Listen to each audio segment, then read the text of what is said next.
Hello class, welcome back बच्चों। तो प्यारे बच्चों, स्टार्ट कर रहे हैं नया लेक्चर।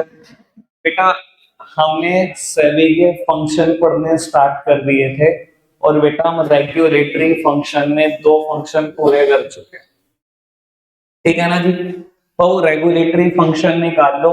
सबसे पहला function registration of broker sub broker, ये कंप्लीट कर चुके हैं। Second one notification of rules and regulation, ये कंप्लीट कर चुके हैं। ठीक है जी। ये देख लो दोनों, कोई दिक्कत है तो बताओ, याद आ गया दोनों। तो थर्ड फंक्शन क्या लिखा हुआ है? लेवाइंग ऑफ फीस। बेटा, जितने भी पर्सन मार्केट में इन्वॉल्व है मेनली तीन, चाहे वो इशुअर है यानी कि कंपनीज, चाहे वो इंटरमीडियरीज है यानी कि ब्रोकर, चाहे वो बेटा इन्वेस्टर्स है। बेटा, अगर कोई भी सेबी की किसी भी डायरेक्शन को कॉन्ट्रावेन करता है यानी कि सेबी के डायरेक्शन के खिलाफ जाने की कोशिश करता है या उसकी दी गई डायरेक्शन को तोड़ने की कोशिश करता है, तो बेटा सेबी फीस, फाइन्स, पेनल्टीज कुछ भी लगा सकती है। ठीक है ना, ऑफ एनी अमाउंट, किसी भी अमाउंट की। ठीक है ना। अभी अमाउंट का तो एग्जांपल मैं देख चुका हूं आपको, परसों पता ही लग गया था आपको कि एक ही आदमी पे 17 करोड़ लगे हैं। भाई वो तो अब सैली बताएगा, बहुत कुछ है उसमें। उसने बहुत कुछ झूठ भी बोला हुआ है, मतलब ऐसा कुछ सामने आया है। हाँ, प्रॉफिट्स बता बता के लोगों से बहुत पैसे हड़पे हैं, बहुत पैसे हड़पे हैं। कुछ बहुत सारे किस्से हैं यार उसमें, कुछ केस में। ठीक है बेटा, लेवाइंग ऑफ फीस क्लियर। आगे बढ़ाओ बेटा। बाबू, फोर्थ हेडिंग है रेगुलेटर ऑफ इन्वेस्टमेंट स्कीम्स। बेटा, अब बहुत सारी मार्केट में इन्वेस्टमेंट स्कीम्स आती हैं। बेटा, जब भी कोई भी म्यूचुअल फंड इन्वेस्टमेंट स्कीम लाएगा तो बेटा सबसे पहले वो सेबी के पास उस स्कीम को रजिस्टर्ड कराएगा। सेबी ढंग से रीड करेगा उसके डॉक्यूमेंट। देखो, पुराने जमाने में क्या होता था बेटा, अगर सबने दाव खेले हैं, सबने फ्रॉड किया है, तो उसमें शामिल बेटा म्यूचुअल फंड भी है। ठीक है ना। फिर हेरा फेरी मूवी याद है आपको? ठीक है ना। म्यूचुअल फंड भी ऐसे ही क्लेम करते थे उल्टे सीधे, 21 दिन में पैसा डबल। ठीक है ना जी। बेटा, म्यूचुअल फंड ऐसे बहुत खराब क्लेम करते थे, करा करते थे म्यूचुअल फंड। आप डॉक्यूमेंट देखना पुराने, 6-6 महीने में पैसा डबल की गारंटी लेते थे, 25-25% साल के रिटर्न की गारंटी लेते थे। बेटा, आज की तारीख में कोई गारंटी नहीं ले सकता। और जो आप टीवी पर बेटा एक स्टैच्यूरी वार्निंग सुनते हो ना बेटा, mutual fund investments are subject to market risk, read all schemes related document carefully. बेटा, ये बात सेबी ने कहा है, हर म्यूचुअल फंड को जब भी वो ऐड करेंगे ये बात बोलेंगे। एक स्टैच्यूरी वार्निंग है, एक लीगल वार्निंग है। बताना ये चाहते हैं बेटा, ठीक है आप म्यूचुअल फंड हो, ठीक है आपके पास बहुत सारे एक्सपर्ट हो सकते हैं, बट बेटा आपकी इन्वेस्टमेंट भी सब्जेक्ट टू मार्केट रिस्क है। सर, आप ठीक है एक्सपर्ट हो, भगवान तो नहीं हो, फ्यूचर तो आपने नहीं देखा। अच्छा, अगर देखा ही था, आप बहुत बड़े एक्सपर्ट थे,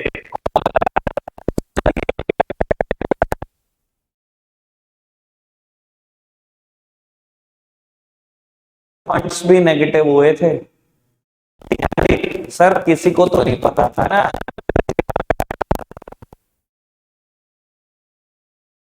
म्यूचुअल फंड भी नेगेटिव हुए इस अटैक में। तो ठीक है बेटा, आप एक्सपर्ट हो, but your investment are also subject to market risk.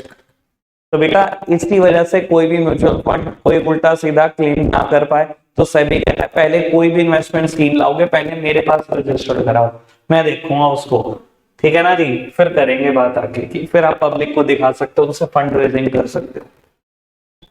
ठीक है जी, समझ में आती है बेटा? अभी आपको कहा था कि ना और कुछ ना करे आदमी। मैं कहता हूँ आपकी एज में आपको मार्केट की समझ नहीं आ रही। सर छोड़ दो, समझ को साइड रखो, हमें समझना ही है कुछ भी। लेकिन हमारी जो भी XYZ पॉकेट मनी है, 500 रुपए महीना से इन्वेस्ट कर, आज की तारीख से शुरू कर दो बेटा। 500 रुपए महीना, और सोच कर चलना मेरे को काम करना है 45-50 तक, उसके बाद काम नहीं करना। जितनी भी लाइफ बचेगी मैं एंजॉय करूंगा। सर 45-50 तक इन्वेस्ट करो। अभी 500 करो, जिस दिन वर्किंग हो जाओगे उस दिन 1000-2000 कर देना, जिस दिन थोड़ा सा इंक्रीमेंट लग जाए 4-5 हजार कर देना, करते जाना 50 तक। ठीक है ना। आपके पास सर करोड़ों में पैसा होगा। At the age of 50। ठीक है ना, मैंने पिछली बार आपको सिर्फ कैलकुलेटर से दिखाया था, सब कुछ दिखाया था ना। बहुत बढ़िया चीज है, बहुत तगड़ी चीज है। नहीं चाहिए इतना वेले नहीं है, वेले हैं पर इतने नहीं। ठीक है जी, बात तो क्या बढ़ना है। चलो ठीक,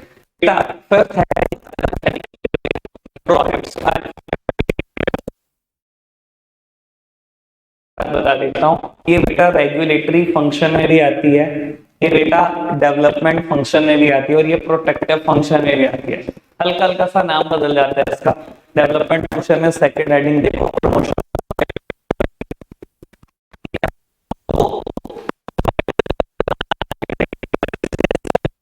फंक्शन है कि कोई भी बेटा इलीगल प्रैक्टिस उसमें इन्वॉल्व ना हो श्यामा। इसका बेसिक फंक्शन है, इसके बारे में ये तो बेसिक काम था उसका कि कोई भी लीगल एक्टिविटी में इन्वॉल्व ना हो, इन्वेस्टर का पैसा चाहे वो ब्रोकर हो, किसी भी तरीके से इन्वॉल्व ना हो, ये बेसिक। क्लियर है बेटा? बात आगे बढ़े बेटा। Sixth heading is inspection and inquiries. यार ये बहुत तगड़ी हेडिंग है, इसको आराम से बेटा। फ्रॉम टाइम सभी क्या करता रहता है बेटा, इंस्पेक्शन कराता है, या बेटा किसी को भी इंक्वायरी पर बुला सकता है, सम्मन भेज सकता है किसी को। आप इस ऑफिस में सीबीआई को भेज सकते हैं, बुला सकते हैं सर, सभी किसी को भी सम्मन भेज के बुला सकते हैं।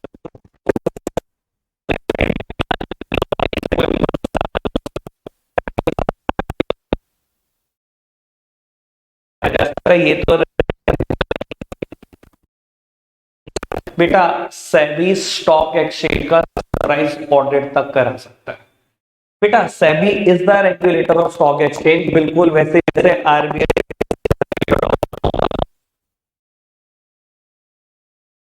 के लिए आरबीआई कमर्शियल बैंक का ऑडिट करता है। हर साल तो कराता ही कराता है, हर साल ऑडिट कराता है, वो स्टैट्यूटरी ऑडिट होता है। कुछ ऑडिट बेटा बैंक ऐसे होते हैं जिन्हें हम बोलते हैं बेटा सेम पॉइंट ऑफ टाइम पर होंगे, जिस टाइम पर ट्रांजैक्शन होंगी, उन्हें हम बोलते हैं कॉनकरेंट ऑडिट। तो कॉनकरेंट ऑडिट भी कराता है, रेवेन्यू ऑडिट भी कराता है बेटा, बहुत सारे ऑडिट होते हैं एक बैंक के भी। अब बेटा हमें पूरी डायरेक्शन होती है बैंक की तरफ से कि ना जाना और सरप्राइज चेक करना बैंक में क्या हो रहा है। किसी भी दिन एंटर कर जाओ, हफ्ते में 4 दिन तो जाना ही जाना है। सर ब्रांच मैनेजर को लगे ना कि नहीं यार ये सीए तो 2 बजे के बाद नहीं आता, 10 बजे आता है, 2 बजे चला जाता है, जैसे जैसे ट्रांजेक्शन एंटर हो रही है वैसे ही चेक कर रहा है।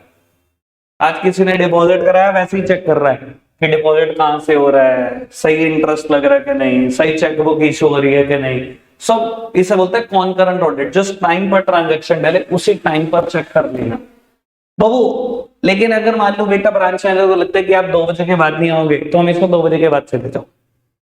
आरबीआई की तरफ से पूरी डायरेक्शन होती है कि सरप्राइज विजिट करनी है, क्योंकि सरप्राइज विजिट में बेटा गड़बड़ियां मिलने के स्कोप बहुत ज्यादा होते हैं। सेम वे बेटा सेबी भी डायरेक्शन देता है बेटा सारी स्टॉक एक्सचेंज के ऑडिट की to the different chartered accountants कि जाओ और स्टॉक एक्सचेंज में सरप्राइज ऑडिट करो।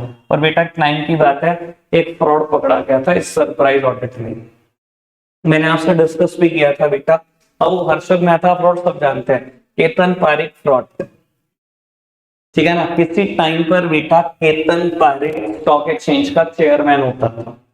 आपको बता देता हूं स्टॉक एक्सचेंज में चेयरमैन कैसे बनते हैं बेटा। बाबू स्टॉक एक्सचेंज कुछ और नहीं बेटा, कंपनी ही है, और एक कंपनी के मेंबर कौन हो सकते हैं बेटा, सिर्फ ब्रोकर्स। ब्रोकर बन जाओ, उस कंपनी के आप मेंबर बन जाओगे। वो मेंबर बेटा किसके हो सकते हैं, बीएससी और एनएससी दोनों कंपनीज हैं बेटा।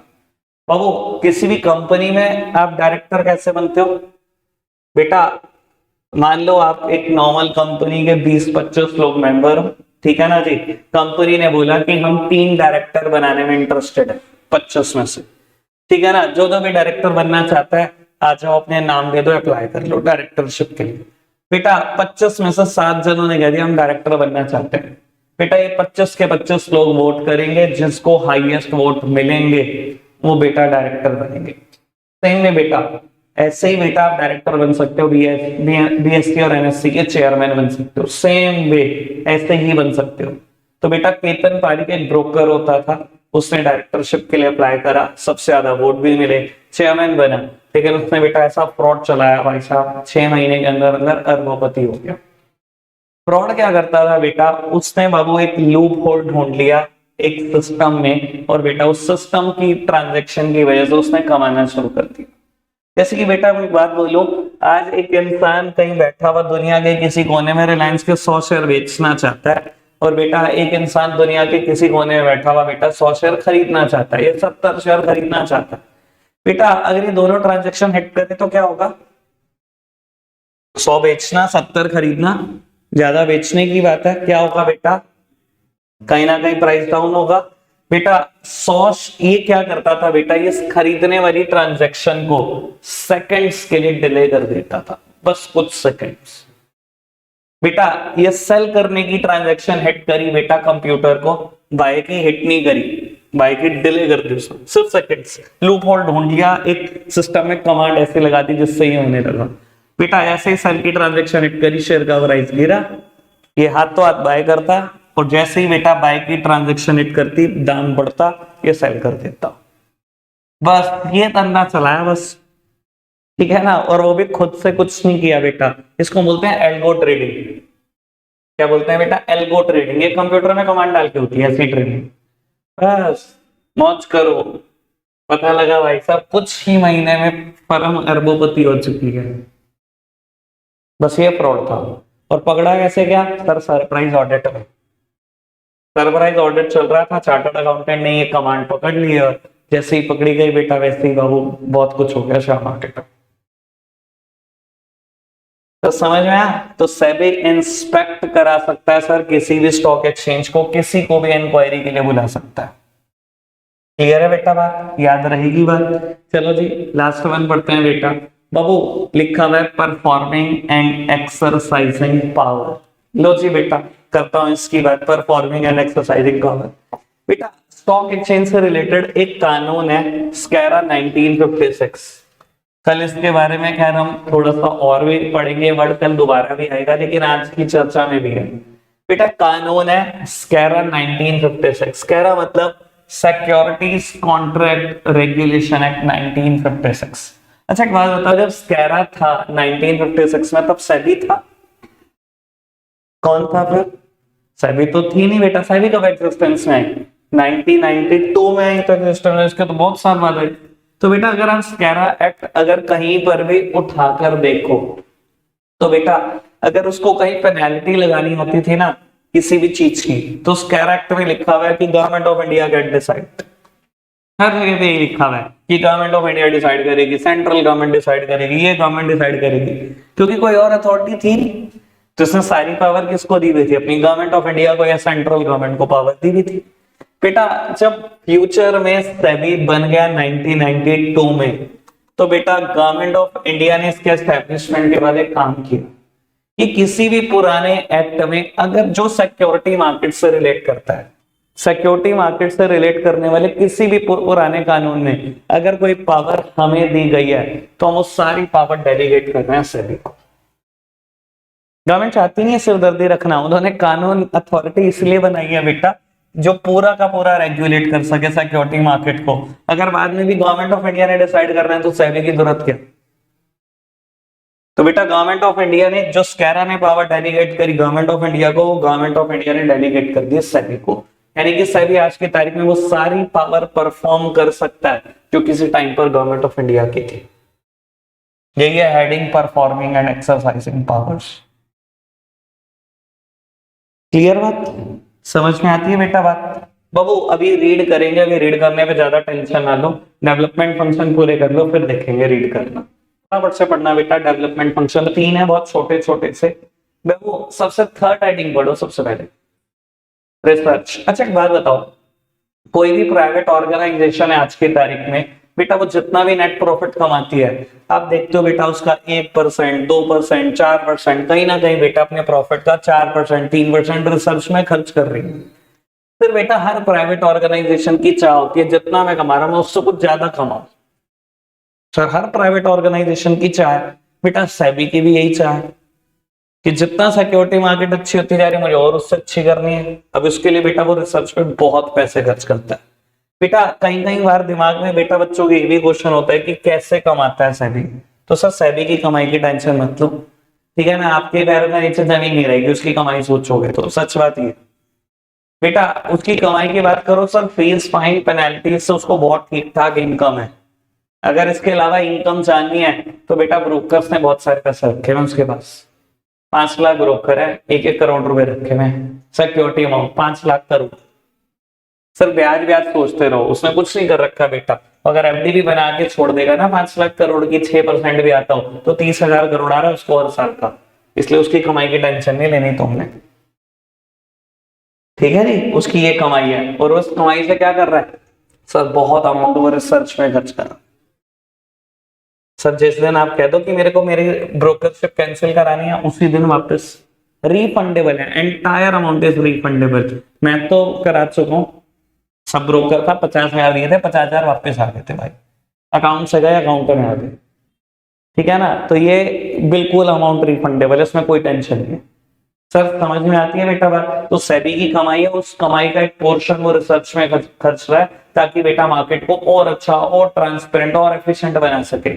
सर ये सेबी की रिसर्च का ही कमाल है कि कभी सेटलमेंट T+5 डे भी था, फिर T+2 आ चुका है, T+1 आ चुका है प्रैक्टिकल लाइफ में, और किसी दिन आप T डे देखने वाले। इस सब रिसर्च का कमाल है, ठीक है जी। बात समझ में आती है पक्का। बाबू आगे बढ़ाते हैं बात को। फर्स्ट हेडिंग पढ़ना है, इसमें क्या लिखे गया, ट्रेनिंग टू इंटरमीडिएट्स। सर देखो फंक्शन के ना नाम से समझने की कोशिश करो फंक्शन को। बेटा नाम देखो क्या है, नाम क्या है, डेवलपमेंट फंक्शन।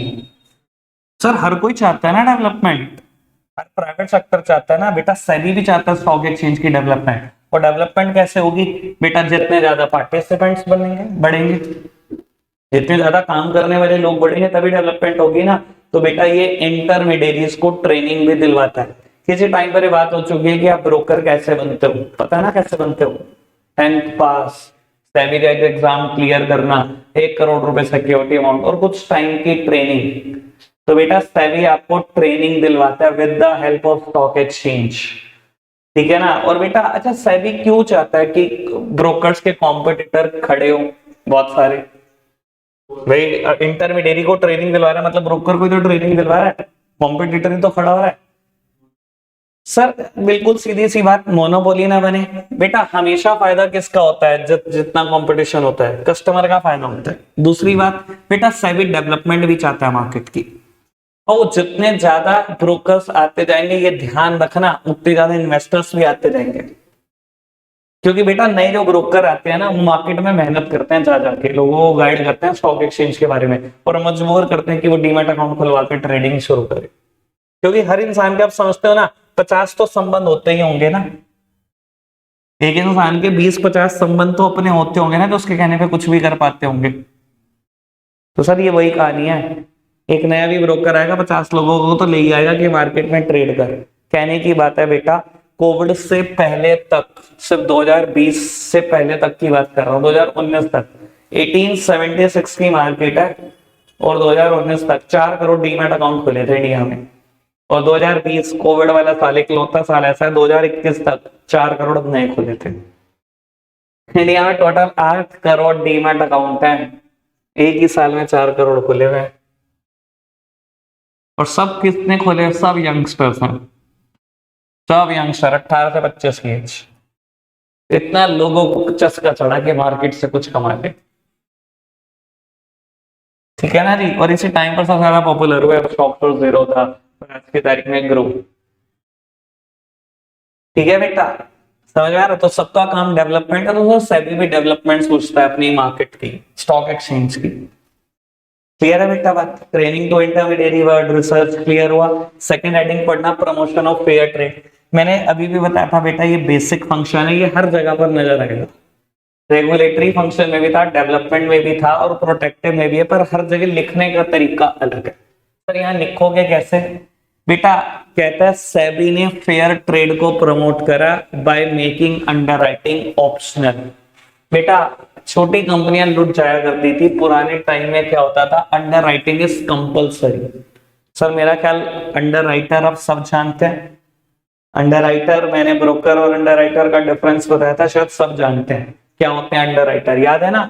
मेरी कंपनी के पूरे शेयर अगर नहीं बिक पाएंगे, मेरे दिमाग में ऐसी टेंशन है, तो मैं शेयर किसको बेचता था, अंडरराइटर को, क्योंकि वो मुझे एडवांस पैसे देते थे। अब आप ये समझो, अगर अंडरराइटिंग पुराने जमाने में कंपलसरी थी, तो बेटा छोटी कंपनियां तो अफोर्ड ही नहीं कर पाती थी अंडरराइटिंग। जिस कंपनी को चाहिए मार्केट से 1 करोड़ है, और बेटा अंडर राइटिंग को 10% देना पड़े, तो बेटा बहुत ही खराब लगेगा छोटी कंपनी को। तो देखो एक बात बताओ बेटा, अगर आप बड़ी कंपनी हो, आपको 1,000 करोड़ रेस कर रहे हैं, तो शायद बेटा आपके लिए 10 करोड़ की कोई कीमत नहीं है जो आप अंडर राइटर को देते हो। लेकिन अगर आप छोटी कंपनी हो और आपको करोड़ रुपए रेस करना है, तो आपके लिए उस 10 लाख की बहुत वैल्यू है जो आप अंडर राइटर को देते हो।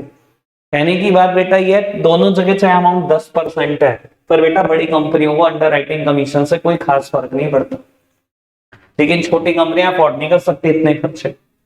तो पुराने टाइम में अंडर राइटिंग कंपलसरी थी, जिसमें छोटी कंपनियां लुट जाया करती थी। सेबी के एस्टेब्लिशमेंट के बाद बेटा इस चीज को ऑप्शनल कर दिया गया। सेबी ने कहा नहीं जी, हम छोटी कंपनी को लुटने नहीं देंगे, हम तो फेयर ट्रेड प्रमोट करेंगे। क्लियर है बेटा बात, समझ में आ रहा है डेवलपमेंट फंक्शन। डन, बढ़ाएं बात को आगे। वो पहले रीड कर लो, ठीक है, रेगुलेटरी और डेवलपमेंट, फिर बेटा खत्म करेंगे प्रोटेक्टिव भी आज ही, फटाफट से। बेटा स्टार्ट कर रहे हैं next type of function, protective function. हाँ जी, रेगुलेटर ऑफ इन्वेस्टमेंट स्कीम्स। बेटा म्यूचुअल फंड बहुत सारी इन्वेस्टमेंट स्कीम लाते हैं और बहुत सारे हैं, ठीक है ना। अब अगर मैं फंड की गिनती की बात करूं बेटा, इंडिया में आज कम से कम 500 से 700 फंड होंगे, ठीक है ना। ग्रो ऐप पे जाके ना म्यूचुअल फंड वाला सेक्शन खोलकर देख लेना कितने सारे फंड है, आपको आइडिया हो जाएगा। तो बेटा इन सबकी अलग अलग इन्वेस्टमेंट स्कीम्स हैं, जैसे कि मैं बेटा बता देता हूँ आपको इन्वेस्टमेंट स्कीम्स क्या क्या हो सकती है। एक फंड है बेटा एक्सिस स्मॉल कैप फंड। तो बेटा ये क्या करता है, सिर्फ स्मॉल कैप कंपनीज में ही इन्वेस्ट करता है। कुछ होते हैं बेटा ऐसे ही, एक्सेस का एक हो रहा है मिड कैप फंड, तो ये बेटा मीडियम कंपनीज में इन्वेस्ट करता है, ठीक है ना। कुछ है बेटा लॉन्ग कैप फंड, तो बेटा ये लॉन्ग कंपनीज में जिनकी लॉन्ग कैपिटल उनमें इन्वेस्ट करते हैं। बेटा क्या होती है ये कंपनीज, ये भी समझ लो बेटा। 5,000 करोड़ से कम की कंपनियां स्मॉल कैप है, 5 से 20,000 करोड़ की कंपनियां मीडियम कैप है, और लॉन्ग कैप है बेटा 20,000 करोड़ से बड़ी कंपनी। अब बेटा ये इन्वेस्टमेंट स्कीम सिर्फ बेटा लॉन्ग कैप कंपनीज में इन्वेस्ट करेगी, इनके पास ठीक ठाक कैपिटल है। ये मिड कैप में ही करेगी, ये स्मॉल कैप में ही करेगी। तो बेटा ये सब डिटेल पहले म्यूचुअल फंड सेबी को देते हैं। सेबी इंश्योर करता है कि ये सब कुछ ठीक रहेगा, इनका ऐसा करना। जब सेबी पास कर देता है, आपकी स्कीम को रजिस्टर्ड कर देता है, तो ये आप फंड रेजिंग कर सकते हो पब्लिक से।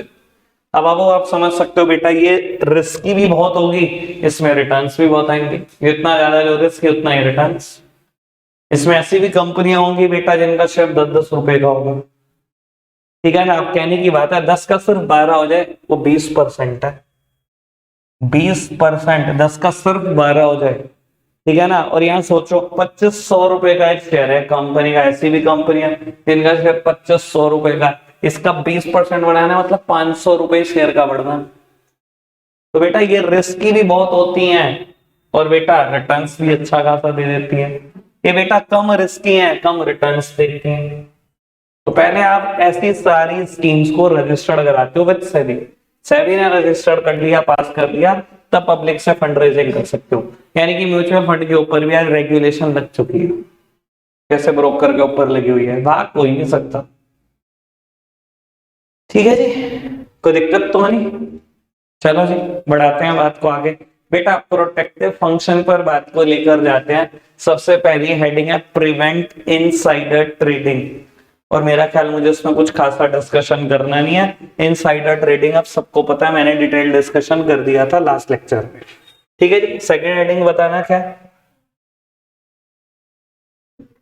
Prevents fraudulent and unfair trade practices. बेटा इसमें वही लिखा हुआ है प्राइस रिगिंग और मिसलीडिंग एडवर्टीजमेंट की बात, जो मैं परसों डिस्कस कर चुका। तो शुरू की 2 हेडिंग बेटा, ये 2 फ्रॉड हमने पहले ही डिस्कस कर लिए थे, आराम से रीड कर लेना, जब मैं मौका दूंगा भी रीड करने का।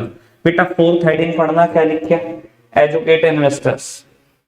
ये सबसे काम की बात। बेटा नाम से ही समझ में आ रहा है सेबी के प्रोटेक्टिव फंक्शन है, और प्रोटेक्शन किसका चाहता है बेटा? इन्वेस्टर्स की मनी का चाहता है। अब बेटा उसको प्रोटेक्शन के लिए जो कुछ करना पड़ेगा उसने सब किया है। इनसाइडर ट्रेडिंग भी बैन करा दी बेटा, रिगिंग ऑफ प्राइसेस भी बैन करा दिया, सब कुछ करा दिया। इसके अलावा वो बेटा इन्वेस्टर को बहुत एजुकेट करता है बेटा, चाहे वो एड कैंपेन चलाकर करना हो, चाहे वो मैसेजेस करके करना हो, चाहे कुछ भी करना हो। मैं आज आपको एक चीज दिखा देता हूँ बेटा। एक चीज होती है FNO सेगमेंट है शेयर मार्केट में, ठीक है ना, FNO future and option segment. इसको बेटा आप बोल सकते हो स्पेक्यूलेशन है। यहाँ शेयर नहीं मिलता, यहाँ मिलता है या प्रॉफिट या लॉस। आप खरीद लो, या तो नुकसान हो जाएगा या बेटा प्रॉफिट हो जाएगा। या शेयर कुछ नहीं मिलेगा, कोई कॉमोडिटी नहीं मिलेगी, कुछ नहीं मिलेगा। तो ये नीरा सट्टा है बेटा, मेरी लैंग्वेज में बिल्कुल सट्टा है, और कुछ नहीं है, सट्टे के बराबर है।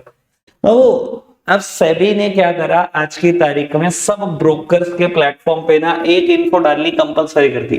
जैसे ही आप सुबह लॉग इन करोगे ऐप को, सबसे पहला मैसेज पता है क्या आएगा? सबसे पहली मैसेज क्या आएगा? ये इन्वेस्टर को एजुकेट करने को कहा कि 9 आउट ऑफ 10 इन्वेस्टर जो F&O में डील करते हैं वो लॉस ही करते हैं, वो प्रॉफिट कभी नहीं करते हैं। आप सोचो शेयर मार्केट चमकता हुआ हीरा, आओ जी हाथ मारो, ये दो, आपका घर भी भर जाएगा। तो उसने कहा पहले ये भी पढ़ लो वार्निंग। तो वो आपको एजुकेट ही कर रहा है कि हाथ मत मारना इसमें गलती से भी, ठीक है ना। हाथ काले होते हैं यहाँ पर, तो आपको दिखा देता हूँ ये वार्निंग। मैं आज खुद से नहीं कह रहा हूँ, जितने प्लेटफॉर्म है मेरे पास मैं सबको खोल के दिखा दूंगा, सब में पहले यही वार्निंग आएगी। राजू एक से नहीं करना, कर दे स्टार्ट। हेलो बेटा मैं फिरोजा ओपन कर रहा हूँ, देखते हैं। यार मैंने फर्स्ट टाइम आज कर चुका हूँ, थोड़ा सा चक्कर है, कोटक नहीं किया मैंने आज। ये देख लेता हूँ इसको ओपन करके। नहीं नहीं ओपन करते हैं यार, दिखाएगा। पढ़ो पढ़ो पढ़ो पढ़ो। As per a SEBI study dated 25th of January 2023, 9 out of 10 individual traders in an equity, future and option segment incurred net losses. On an average, loss maker registered net trading losses close to 50,000. Averagely, जो 10 में से 9 लोग loss करते हैं, averagely एक का loss 50,000 रुपए है। एक का लॉस एवरेजली 50,000 है। सर देख लो हालात, बहुत कुछ और भी इंफॉर्मेशन है। सर ये आपको एजुकेट करने के लिए तो है, और किसके लिए है? आपके तो प्रोटेक्शन के लिए बोल रहा है। समझ में आ रही है बेटा? और ये हर ऐप पे है। जैसे ही फर्स्ट डे खोलते हो, मैं ज़ीरोधा खोल चुका था सुबह, तो उस पर वार्निंग नहीं आई, ठीक है ना। जैसे ही मैं कल सुबह ज़ीरोधा खोलूंगा, पहले मेरे पे यही वार्निंग आएगी। कोटक पे भी आती है, स्ट्रोक्स पे भी आती है, सब पे आती है, जो मर्जी ऐप हो आपके पास। समझ में आ रही है बेटा बात क्या है? पक्का से क्लियर हुआ आपको ये चीज? तो मैंने पिछली बार इसका एक और भी एग्जांपल दिया था, अगर आपको कुछ याद आ रही हो तो।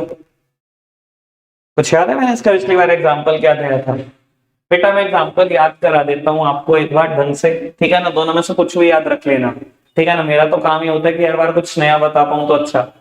तो वो जी बिजनेस और CNBC आवाज, ये दो बड़े famous business news channel India में। सबसे फेमस जी बिजनेस है, ठीक है ना बेटा। दोनों पे एक ऐड आता है, ठीक है ना, जो सेबी ने ऐड चलाया है। ऐड कैंपेन के थ्रू आपको एजुकेट कर रहा है बेटा। दिखाते हैं कि एक फ्लाइट लैंड हुई, ठीक है ना जी, और एग्जिट गेट पे बेटा वॉचमैन चेकिंग कर रहे हैं, ठीक है ना। 2 लाइंस लगी हुई है, ठीक है जी बेटा। ऐसा दिखाया जाता है कि एक लाइन छोटी है, ठीक है ना, एक लाइन थोड़ी सी बड़ी है, ठीक है ना। उस छोटी लाइन में क्या हुआ बेटा, 3-4 लोग लग गए, देखा दिखाई बेटा, आदमी उनके पीछे लग गया, जो लाइन छोटी थी, ठीक है ना जी।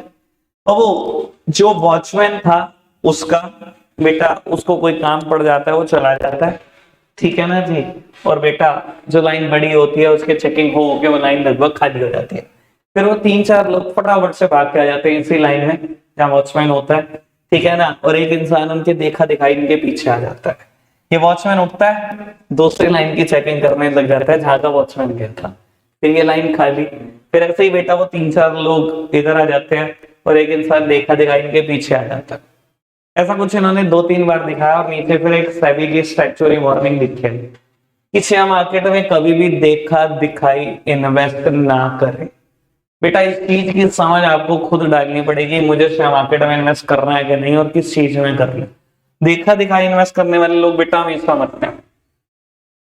आज की तारीख में बेटा यही होता है, ठीक है ना, इंसान के पास लॉजिक किसी चीज का नहीं है पर बेटा वो इन्वेस्ट कर, ठीक है ना। मैं आपको हमेशा बोलता हूँ बेटा, सलाह देने वाले इंडिया में तो आपको पता ही है विद्वानों का देश है, ठीक है ना।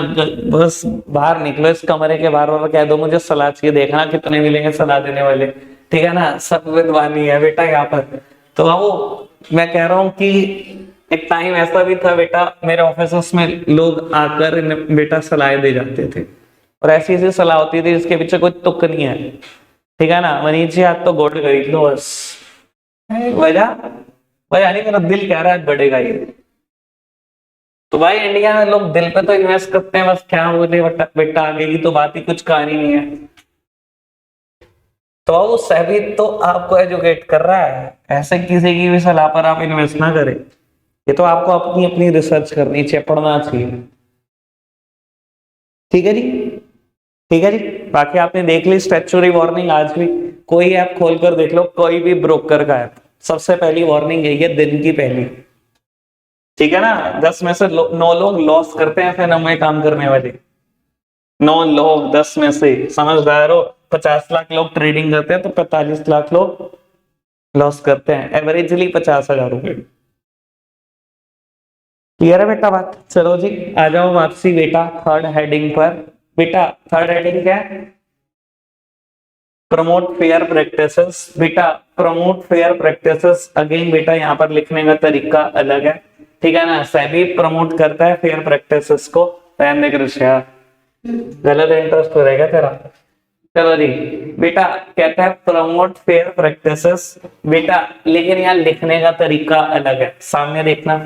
वो मैं कहता हूं एक कंपनी आज 2023 में बेटा डिबेंचर इशू करती है 12% डिबेंचर्स, और बेटा ये 12% डिबेंचर इशू करते हैं 20 लाख के। सर मतलब समझते हो इस चीज का मतलब क्या है? 12% का मतलब क्या है? रेट ऑफ इंटरेस्ट है, और ये per annum rate of interest है, यानी कि बेटा कंपनी को हर साल आपको 20 लाख के ऊपर 12% डिवेंचर का इंटरेस्ट देना पड़ेगा, 2,40,000। यही मतलब है चीज का बेटा। ये डिवेंचर इश्यू हुए हैं अपने मैक्सिमम टेन्योर के लिए 20 साल के लिए, ठीक है। अच्छा एक बात बताओ, आज की तारीख में 12% कैसी अमाउंट है? अगर एक 12% अमाउंट के लिए ठीक ठाक है, यहाँ बैंक एफडी 6 सवा 6 देती हो तो वहां 12% तो बहुत हेल्दी सम है, कोई दिक्कत नहीं है। और डिवेंचर भी आपको बता देता हूँ 0% रिस्की होते हैं from the view point of investor. Company आपका ब्याज एक दिन नहीं रोक सकती है, और रोका भी तो आपके लिए एसेट गिरवी पड़ी है, जब मर्जी कंपनी एसेट बेच लो, अपना अमाउंट तो कभी भी निकाल सकते, ठीक है ना। तो जीरो रिस्क की चीज में अगर 12% है तो बहुत ठीक ठाक है। पर बाबू एक बात बताओ, क्या 2040 में भी ये सफिशिएंट होगा? तो शायद तब नहीं होगा।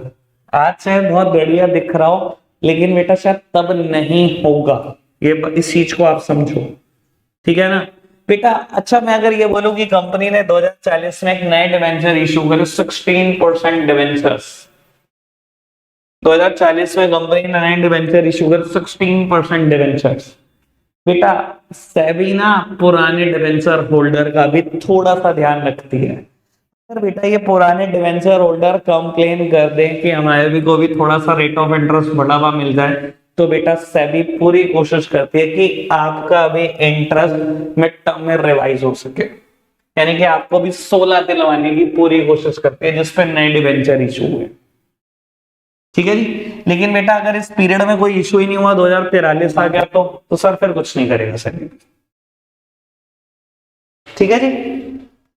ओके बात बेटा, लगभग सारे फंक्शंस खत्म हो चुके हैं, ठीक है ना। सिर्फ मेरी चर्चा कल का दिन का बची है, एक दिन आपने सुनाना है, ठीक है ना जी। वो देख लेंगे कौन सा दिन होगा, फिर बेटा हम केस स्टडी की तरफ बढ़ेंगे। आज के लिए इतना ही रखेंगे प्यारे बच्चों, बाय बाय।